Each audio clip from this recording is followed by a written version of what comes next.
ஒரு நகரத்துக்குச் செல்லும் யானை. அமித் கார்க் எழுதியது.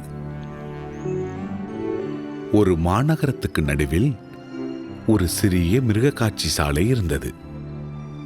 அதில் ஒரு குட்டி யானை ஒன்று வசித்தது. அதன் பெயர் ரோசா.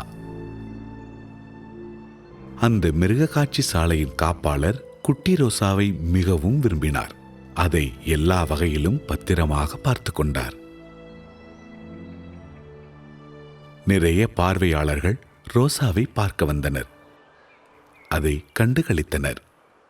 ஒரு டஜன் வாழைப்பழங்களை ஒன்றாய் அது சாப்பிடுவதைக் கண்டு ஈர்க்கப்பட்டனர். ரோசா நன்றாக கவனிக்கப்பட்டாலும் அது சக யானைகள் தன்னுடன் இல்லாததால் தவித்தது. ஒரு நாள் ரோசாவுக்கு உணவு கொடுத்த பிறகு அந்த காப்பாளர் அதனுடைய கூண்டை மூட மறந்துவிட்டார். அந்த மிருகக்காட்சி சாலையை விட்டு அது வெளியேறியது.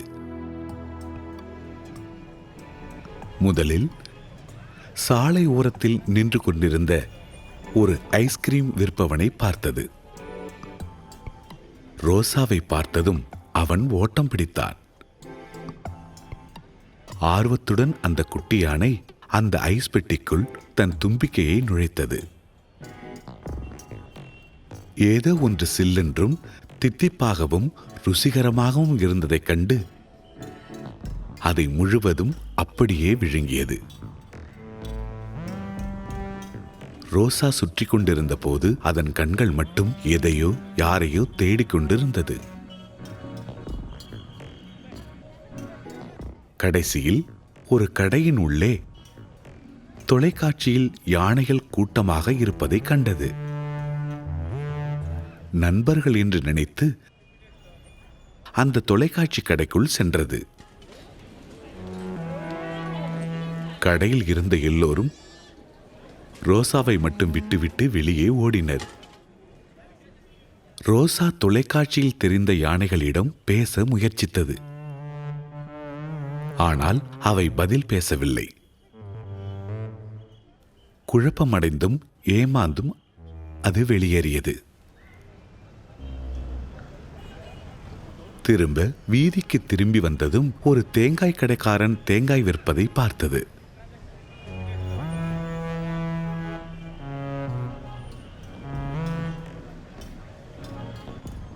ஆஹா, எனக்கு ஒரு பந்து கிடைத்திருக்கிறது, இப்போது விளையாடும் நேரமாகும் என்று கத்திக்கொண்டு தேங்காவை எட்டி உதைத்தது. அந்த தேங்காயோ மேலே பறந்தது.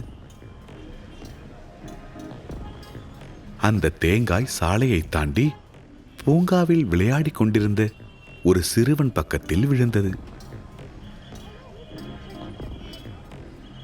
ரோசா தன்னுடைய தேங்காய் பந்தை எடுக்கும் முயற்சியில் சாலையின் குறுக்கே ஓடியது. காருகளும் பேருந்துகளும் கிரிச்சொலித்தன. ஓட்டுநர்கள் ஒருவரோடு ஒருவர் கத்த ஆரம்பித்தனர்.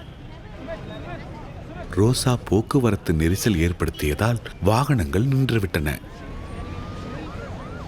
போக்குவரத்து காவலர் அந்நிலைமையை கட்டுப்படுத்த வந்தார். மிருகக்காட்சி சாலைக்கு தகவலும் அனுப்பப்பட்டது. தன்னை சுற்றியிருந்த குழப்பத்தை கண்டுகொள்ளாமல் ரோசா பூங்காவிற்குள்ளே புகுந்தது. அதை பார்த்து புன்னகைத்த ஒரு சிறுவன் முன் நின்றது. அவன் சிரிப்புடன் யானையை தட்டி கொடுத்தான். தன் புதிய நண்பனிடத்தில் ஆரவாரத்துடன் ரோசா பிளிரிட்டது.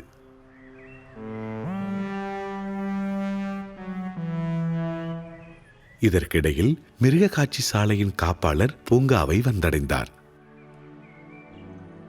ரோசாவை ஒரு திறந்தவெளி பூங்காவில் கண்ட அவர் அதை கூண்டில் அடைத்தால் ஒரு பொழுதும் மகிழ்ச்சியாக இருக்காது என்பதை புரிந்து கொண்டார். மிருகக்காட்சி சாலை ரோசாவை நகரத்திலிருந்து வெகு தூரத்தில் உள்ள பாதுகாக்கப்பட்ட காட்டிற்கு மாற்றியது. அங்கு மற்ற யானைகள் சுதந்திரமாக திரிந்து கொண்டிருந்தன. ரோசா மிக்க மகிழ்ச்சியுடன் வளர்ந்தாள். இப்பொழுது ரோசாவை கம்பிகளுக்கு பின்னால் ஒரு குறுகிய கூண்டில் பார்ப்பதற்கு பதிலாக பார்வையாளர்கள் அதை நிறைய மரங்களுக்கிடையே டஜன் கணக்கில் வாழைப்பழங்களை இன்னமும் உள்ளே விழுங்குவதை கண்டுகளிக்கலாம்.